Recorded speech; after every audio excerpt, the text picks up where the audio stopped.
These days, it's nearly impossible to plan ahead with any level of confidence. One week, new tariffs. Later that week, tariffs postponed. The next week, sweeping policy proposals that reshape healthcare, immigration, education, tech regulation, and you name it. From the White House to the state houses, but especially the White House, the pace of political and cultural change is staggering, and the ripple effects are hitting every industry. For leaders trying to plan, it's like trying to build a sandcastle in a windstorm. This kind of environment that we're leading in now, it's unpredictable, it's volatile, it's constantly changing. And so here's the question. If the rules can change overnight, how useful is a static plan? That's what this episode is all about. Why planning isn't working anymore, and why designing with prototypes and feedback loops and iteration is the only way to lead in a world that refuses to stand still. So let's get into it. Now, not only do I help guide leaders and organizations on how to adapt in the face of this kind of volatility that I'm talking about, I also need to do so in my own business. To be sure, I follow my own advice as much as I can, or as we like to say in the UX field, I eat my own dog food. But that volatility that we're talking about, well, sometimes I'm on the receiving end of it. Case in point, I experienced this firsthand not too long ago. I had a client last October. We talked about bringing me in to deliver a leadership program to their organization. And sure enough, proposal drafted, contract signed, date confirmed, February. Everything was all buttoned up. Now, keep in mind, the program had nothing to do with politics. It wasn't about DEI. It wasn't controversial in any way, straight up leadership skills. But the funding for this session came through that organization's Women's ERG, or Employee Resource Group. And in the weeks leading up to the program, President Trump issued an executive order threatening to pull federal funding from any organization with DEI programs. Now, this client is a private company, and as far as I know, they don't receive any federal funding. But they are in a highly regulated industry, and they didn't want to take any chances. So the day before the event, let me underscore that, the day before the event, they called me to cancel. Not because of what the session was about, not because of budget, but because the political climate had shifted and they didn't know how to navigate it. Again, that's the kind of environment that we're leading in right now. Unpredictable, volatile, constantly changing. So how do we survive and how do we thrive in these types of circumstances? Well, I'm going to give you some ideas that stem from my keynote called Expect the Unexpected, Design for What's Next, which is entirely backed by UX thinking. You see, I take the perspective that there is no crystal ball to look into. We cannot, with any accuracy whatsoever, predict the future. But what we can do is we can design for it. So I'm going to talk about designing versus planning, and I'm going to give you some actionable takeaways that you can put in place to start to design more and rely on plans less. And you'll understand exactly why you need to do that as this episode progresses. So let's define both terms clearly so that we know what we're talking about. When I say planning, I mean something that is linear, static, it assumes predictability. The kind of thing that you create when you go into the leadership retreat and create the 3-year strategic plan. There are some common planning assumptions. One of them is that we know what the landscape will look like and that it won't change.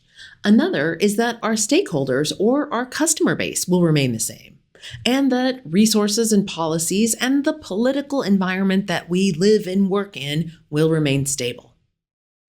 But when any of these variables change, well, that just really puts the whole plan at risk. So that's planning. Now let's take a look at designing on the other hand.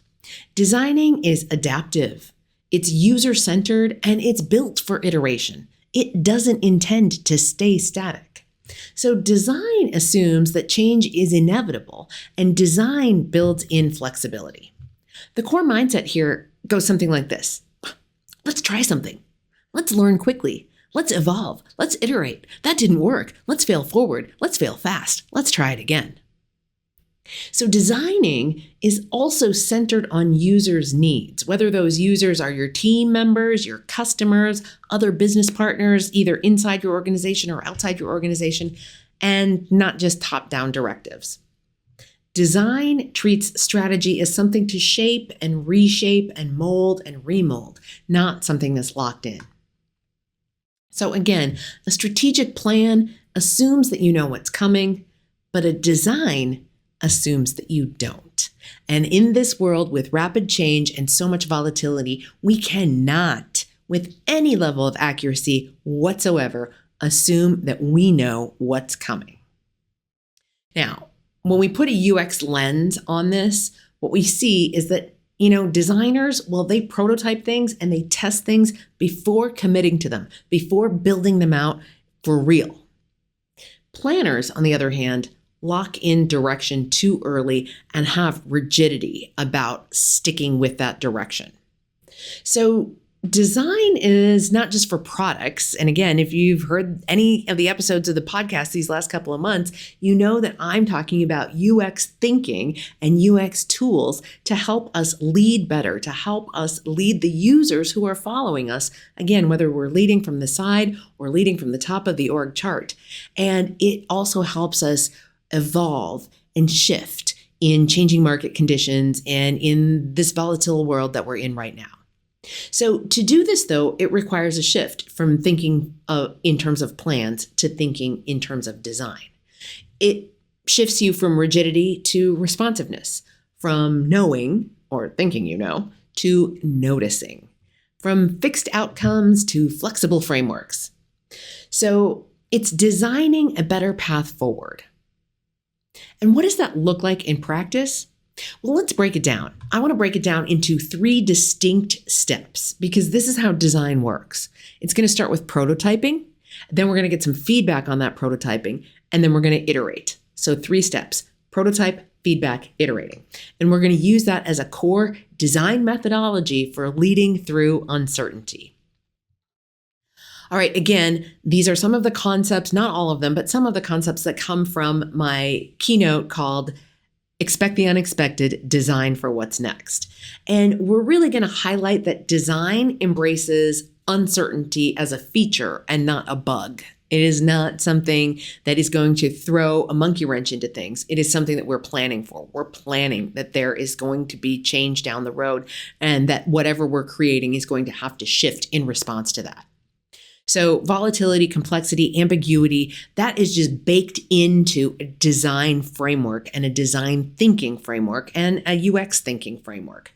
Now, from, you know how I like to pull in resources. And so from a resource standpoint, Don Norman, who is like the grandfather of user experience, in his book, The Design of Everyday Things, he writes, quote, "Design is really an act of communication, which means having a deep understanding of the person with whom the designer is communicating."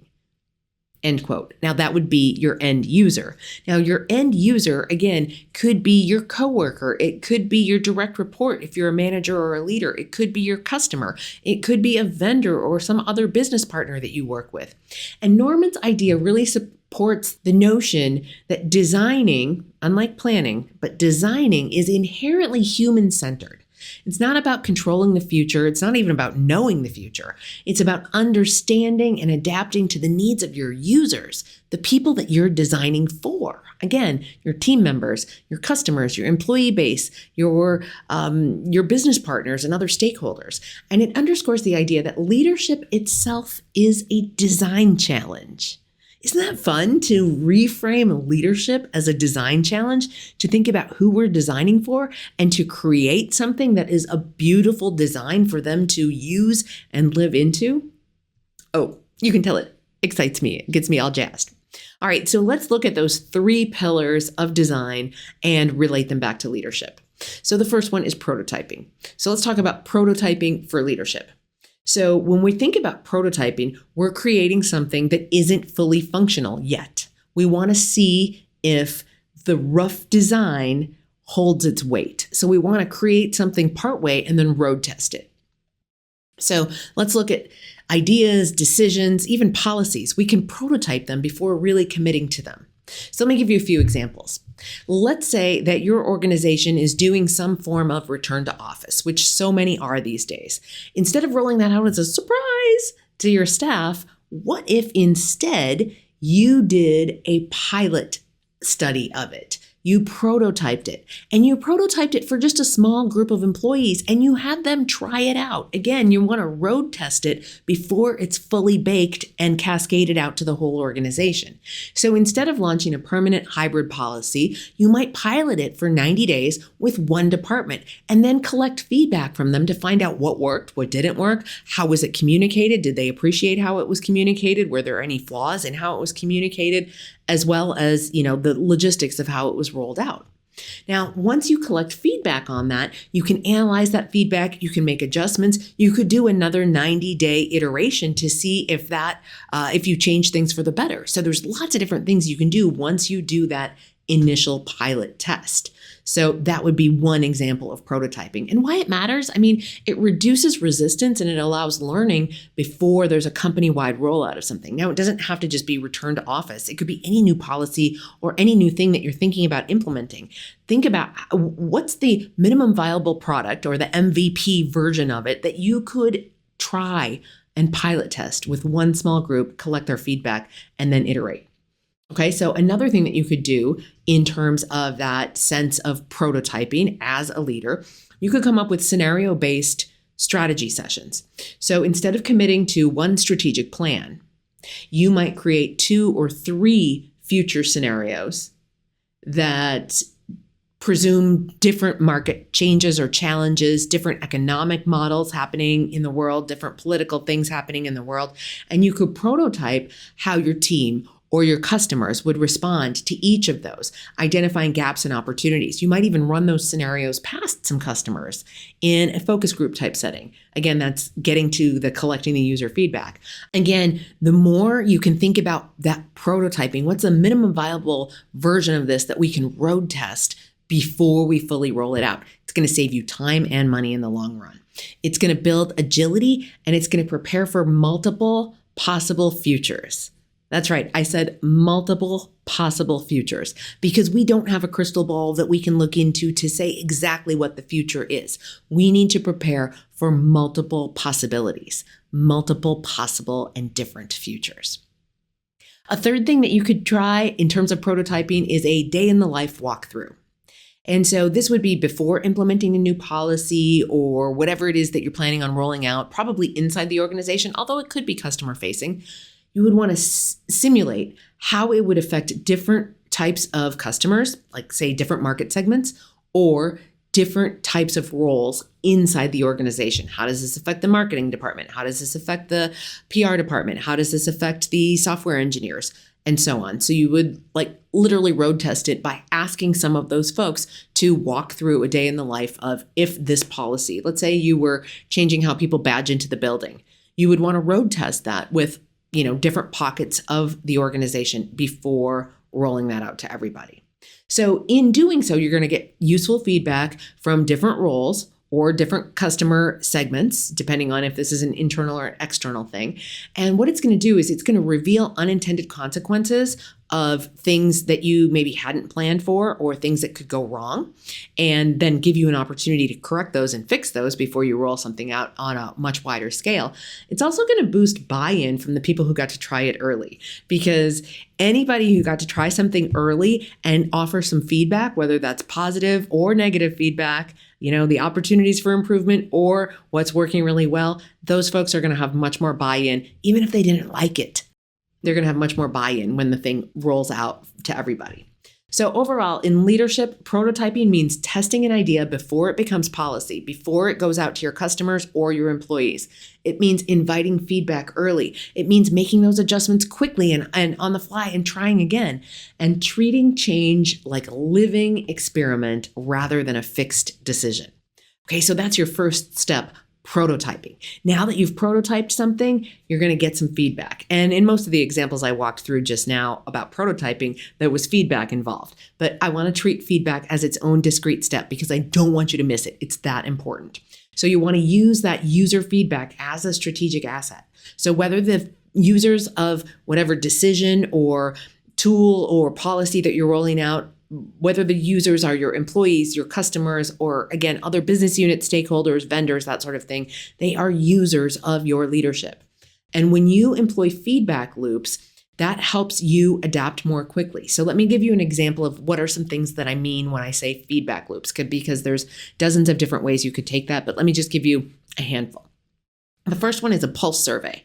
So a pulse survey is a short, recurring check-in with your team or stakeholders. Oftentimes you're asking the same 1 to 3 questions on a weekly basis, a monthly basis, and so forth, that tracks sentiment, workload, confidence, and direction. And if you're in a mid to large size organization, there's a good chance that pulse surveys are already being taken of the employee base. And if you're not part of that HR team who's rolling out those pulse surveys, you probably could tap into them. Or if you just wanted to do a pulse survey with a smaller subset that you're testing something or prototyping something with, that team could probably give you some good feedback and coaching on how to do that and do that well, so that your questions are formed in a way that make for really valid research. So when you're able to capture change over time, again, that's why the pulse surveys are short and repeated. The same questions repeated on a frequent basis. It allows for you to course correct early and get those early indicators. And this is why you want a few iterations of that pulse survey to see the trends over time, because multiple data points are just going to be super helpful for that. So the second idea here in terms of getting those feedback loops would be a pilot program with built-in review. So we talked about pilot program already before, but making sure that you have some review process built into that pilot program so that you're getting feedback directly from the users who are piloting it. So if you've got a new initiative, whether it's a policy or a tool, a piece of software, a process, whatever, you're testing that with a small group and you're scheduling multiple review points to gather input before you're solidifying it and before you're doing a wider rollout. So this matters because it's going to encourage iteration before you scale something. So you're going to get a chance to fix the little and the big problems before you roll it out to a much larger group. So the third idea I want to give you in terms of feedback loops is retrospectives, or that's what they're called in agile software development, but you might also think of them as a post-project debrief. And these are used, again, in software teams, but you can use them in other teams and other small groups as well. And what you're really looking at here in a retrospective is, what did we do well that we should keep doing? What didn't go well that we should stop doing? And what have we not thought of yet that we should start doing? So if you want to think of it in shorthand, it's start, stop, keep. What should we start doing or change? What should we stop doing because it's not working? And what should we continue to do because it is working?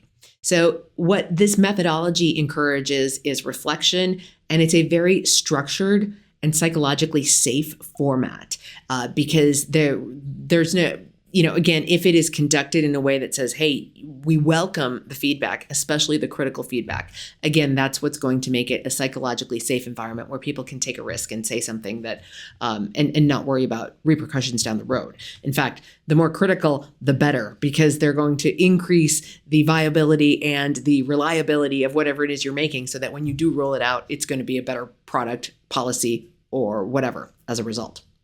And then as a former professor, I really also like this following one as a feedback loop, and that is office hours or some sort of open forum. So it could be like literal office hours. If you are a manager or a senior leader who's rolling out a new idea, you could have office hours specifically dedicated to that, where you're inviting people to come either physically to your office or to meet with you on Teams or Zoom or wherever you meet in the ether.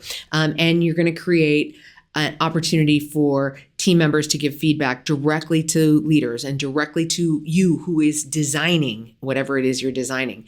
Now, it could also be set up as a ask me anything. I know a lot of times people like that format as well. Instead of office hours, that could sound a little stiff and formal, but you could set it up as an ask me anything meeting. So you as the leader show up in the Teams or the Zoom or a conference room, and people are just invited in to literally ask you anything, ideally about the change that you're making in the organization. So you may need to put some bumpers on that one, because they may have lots of things they want to ask you anything about, but you might want to put some bumpers on it so that they know that it's ask me anything about this specific initiative.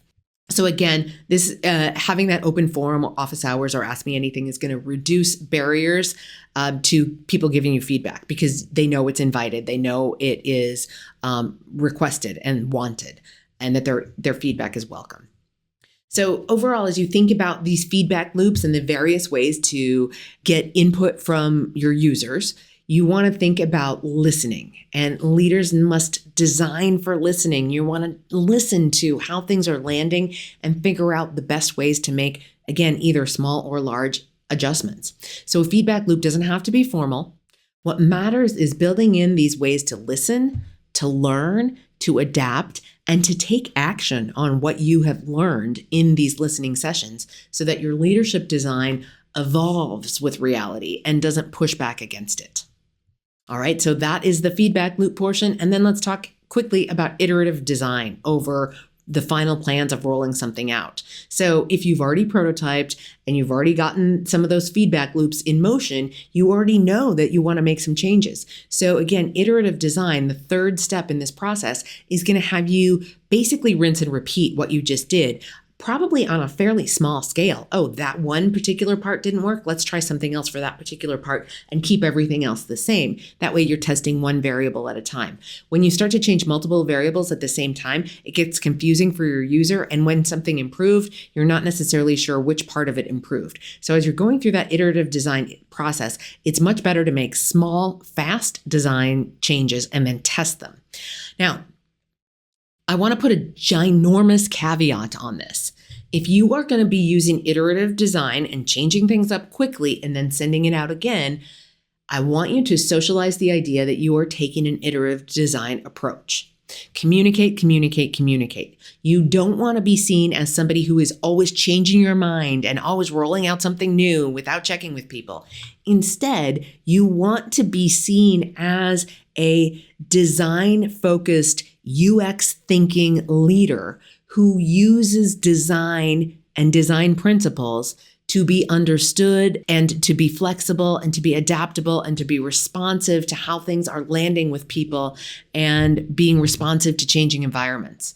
So always preload any changes that you're making with, remember, this is an iterative design process. We've made a few tweaks to the policy. We've made a few tweaks to how we badge in and out of the office or whatever it is. Now we want you to retest. So make sure that they understand that this is a testing environment and that they are part of the testing environment and that they are being asked to retest. Now, when I teach my masterclass on meeting facilitation, one of the things I do is I encourage meeting facilitators to take one or two changes, not more than one or two at a time, and implement them, but to let the people who are in their meetings know that this is an experiment. We're changing up the agenda. We're changing up how we take meeting minutes. We're changing up whatever. And this is an experiment, and I will be checking back in with you to see how this works. And again, this is so that your changes don't seem arbitrary and capricious. This is so that your changes are grounded in UX thinking and in taking seriously the notion of design as a leader. This is really, really important. Now, when you start to shift from planning to designing, you move from certainty to curiosity. You move from control to responsiveness. You move from knowing everything to noticing everything, or maybe not everything, but as much as you can notice, and being responsive to what you notice. So good leaders don't just respond to change, they're designing for it. All right, now as you go into this next week, don't plan, don't predict, but do design. I want you to do a little audit of your own leadership approach. Are you planning or are you designing? So this week, ask yourself, what is one area of my leadership that could benefit from more design and prototyping and less planning? I hope this episode has given you a new perspective. And if you think that the program Expect the Unexpected, Design for What's Next might be a good fit for your organization, use the contact form on my website to reach out to me at janelanderson.com. Super easy to find that contact form. I'd love to help you and your organization, or at least have a conversation with you to see if that program might be a good fit for you, your association, or some other group that you're part of. Because I want you to design for what's next. If this episode resonated at all, please share it with just one friend or colleague that you think would learn from it, would appreciate it, would grow from it. All right, my friends, be well, and I'll see you next week.